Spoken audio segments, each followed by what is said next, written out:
आज आम देशर बहु प्रतिभा कार्य लगी पारना खूब परिश्रम करिवार मतलब थिले मध्य जीवन रे विशेष किसी काम करिवार अवसर नहीं। चतुर्दिगरे घोर नैराश्य एवं अशांति व्यापी जाइछि। युवशक्ति भूल मार्ग रे परिचालित होउछन्ति।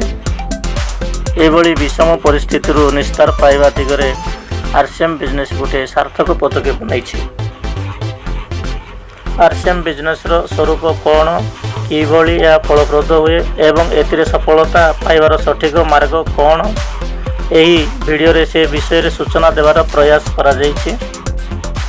यही वीडियो रे से समस्त डायरेक्ट सेलर अनुभवर सारांश दिया जाइछि, जो माने कि निजर सफल प्रयास द्वारा निज परिवार को सुरक्षा एवं उज्जवल भविष्य देवा संगे संगे देशर समस्त नागरिकों सम्मुख में उन्नतिर चौमुखी रास्ता को प्रशस्त करि पारिछन्ति।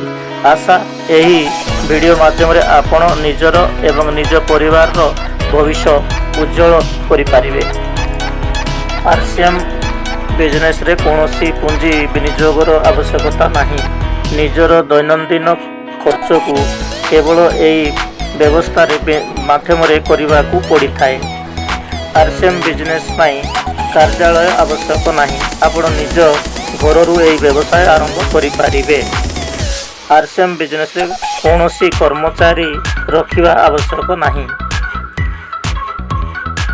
आरसीएम बिजनेस रे कौनसी परिचालनागत खर्च नहीं।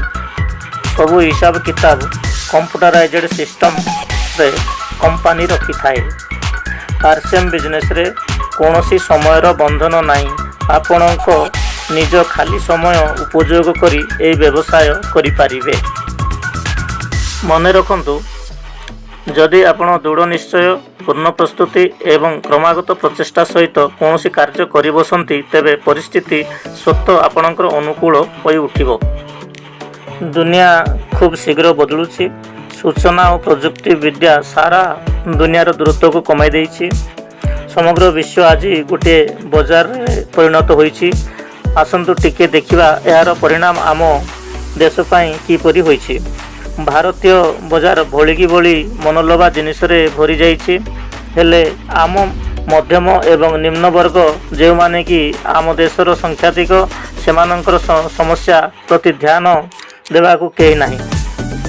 से निजर दारिद्र्य को आज अति सहजरे अनुभव करि पारुछि।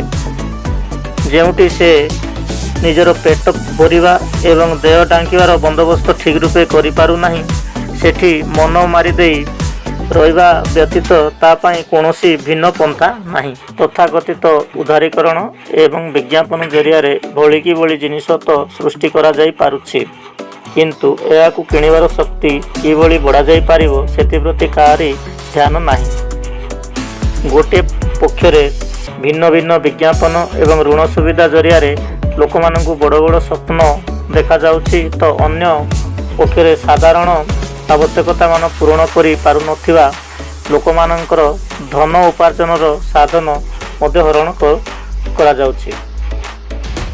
बहुराष्ट्रीय कंपनी मानकर एकमात्र उद्देश्य बजार उपरे एकचाटिया अधिकार साब्यस्त करिबा एवं आपणा वस्तु को मनमुखी दाम रे बिक्री करिबा।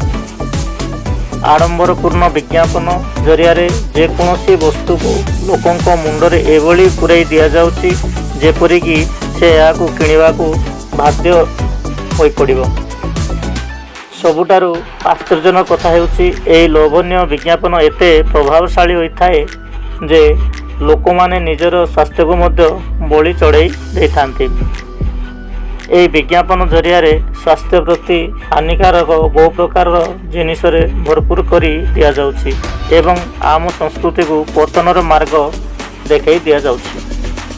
यार परिणाम आज स्पष्ट रूपे जना पड़ुछि।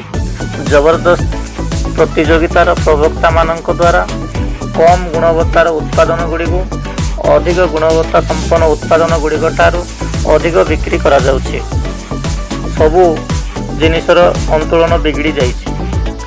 देशर शतकड़ा 80 भाग पैसा 20 भाग लोकों पाखरे रही। गोटे पार्श्वे किछि लोकंकर पैसा रखिबार समस्या एते अधिक जे हुए तो विदेशी बैंक रे ପଇସା ରଖିବାକୁ ପଡ଼ୁଛି। ଆଉ ଅପର ପକ୍ଷରେ ଲୋକଙ୍କ ପାଖରେ ନା ରହିବାକୁ ଭଲ ଘର ଅଛି, ନା ପିନ୍ଧିବାକୁ ଭଲ କପଡ଼ା ଅଛି, ନା ଦୁଇ ଓଳି ଖାଇବାକୁ ଦାନା ଅଛି, ନା ସେମାନେ ନିଜ ପିଲାଙ୍କୁ ଭଲ ଶିକ୍ଷା ଦେବା କଥା ଚିନ୍ତା କରିପାରୁଛନ୍ତି, ନା ନିଜର ଛୋଟ ମୋଟ ଇଚ୍ଛାକୁ ପୂର୍ଣ୍ଣ କରିବା ପାଇଁ ଭାବିପାରୁଛନ୍ତି। ସାଧାରଣ ଲୋକ ଖାଲି ଜଳକା ହୋଇ ଚାହିଁ ରହୁଛନ୍ତି ସିନା ତାଙ୍କର କରିବାର କିଛି ନାହିଁ। ସମସ୍ୟା ଦିନକୁ ଦିନ ବିକଟାଳ ରୂପ ନେଉଛି। ଜୀବିକା ଉପାର୍ଜନର ପନ୍ଥା କମି କମି ଯାଉଛି। ସୁନା ଚଢ଼େଇ ବୋଲାଉଥିବା ଆମର ଏ ଦେଶ ଦିନହୀନ ହୋଇ ଚାଲିଛି। ଦେଖିବା କଥା ହେଉଛି ଏ ପୁଞ୍ଜିପତିମାନଙ୍କ ପାଖକୁ ପଇସା କେଉଁଠାରୁ ଆସୁଛି। କୌଣସି ନା କୌଣସି ପ୍ରକାରେ ଏହା ଦେଶର ଜନତାଙ୍କ ଠାରୁ ହିଁ ଆସୁଛି। କାହିଁକି ନା ଏଠାରେ ଉପଭୋକ୍ତା ତ ଅଛନ୍ତି, ବଜାର ତ ସେମାନଙ୍କୁ ନେଇ ହୁଏ। କିଛି ପଇସା ସିଏ ବିଜ୍ଞାପନ ରୂପରେ ହେଉ କି ବିତରଣ ପାଇଁ ହେଉ କି ଉତ୍ପାଦନ ପାଇଁ ହେଉ ସାଧାରଣ ଲୋକଙ୍କ ଠାରୁ ମୁଷ୍ଟିମେୟ ଲୋକଙ୍କ ହାତକୁ ଯିବାରେ ଲାଗିଛି। ଆମ ଦେଶରେ ଏତେ ବେଶୀ ଉପଭୋକ୍ତା ଯେଉଁମାନେ କି ବିରାଟ ଏକ ବଜାର ପ୍ରସ୍ତୁତ ରଖିଛନ୍ତି, ସେମାନଙ୍କ ତ କ'ଣ ଏ ବଜାରରୁ ଅର୍ଥ ଉପାର୍ଜନ କରିବାର କୌଣସି ହକ୍ ନାହିଁ। ଏହି ବ୍ୟବସ୍ଥାକୁ ତୁରନ୍ତ ବଦଳାଇ ଦେବା ଆଜି ଦେଶ ଆଗରେ ଗୋଟିଏ ବଡ଼ ଆହ୍ୱାନ ହୋଇ ଠିଆ ହୋଇଛି। ଏଭଳି ଏକ ବ୍ୟବସ୍ଥାର ଆବଶ୍ୟକତା ରହିଛି ଯାହାକି ସମ୍ପୂର୍ଣ୍ଣ ସମାଜର ବିକାଶ କରିପାରିବ, କିଛି ମୁଷ୍ଟିମେୟ ଲୋକଙ୍କର ନୁହେଁ, ଯେଉଁଥିରେ କି ସବୁ ଲୋକଙ୍କୁ କାମ କରିବାର ଅବସର ମିଳିପାରିବ, ଯେଉଁଥିରେ ଦେଶର ଏତେ ବଡ଼ ବଜାରରେ ମାର୍କେଟିଂର ଫାଇଦା ସମସ୍ତ ନାଗରିକଙ୍କୁ ମିଳିପାରିବ, ଯାହା ଛଳନାତ୍ମକ ବିଜ୍ଞାପନର ମାୟାଜାଲରୁ ଜନତାଙ୍କୁ ମୁକ୍ତି ଦେଇପାରିବ, ଯାହା ଆମ ଦେଶ ଭିତରେ ତିଆରି ହୋଇ କରାଯାଉଥିବା ବସ୍ତୁଗୁଡ଼ିକୁ ଉଚିତ ସ୍ଥାନ ଦେଇପାରିବ। ଏହି ଚିନ୍ତାଧାରା ସହିତ ଆର୍ଥିକ ସ୍ୱାଧୀନତାର ଅଭିଯାନ ରୂପରେ RCM ବିଜନେସ୍ର ଅୟମ ଆରମ୍ଭ ହୋଇଛି ଏବଂ ଆଜି ସଫଳତାର ଏହି ଯାତ୍ରାରେ ଆପଣଙ୍କୁ ସ୍ୱାଗତ କରିବା ସମୟରେ ଆମେ ଅପାର ଆନନ୍ଦ ଅନୁଭବ କରୁଛୁ।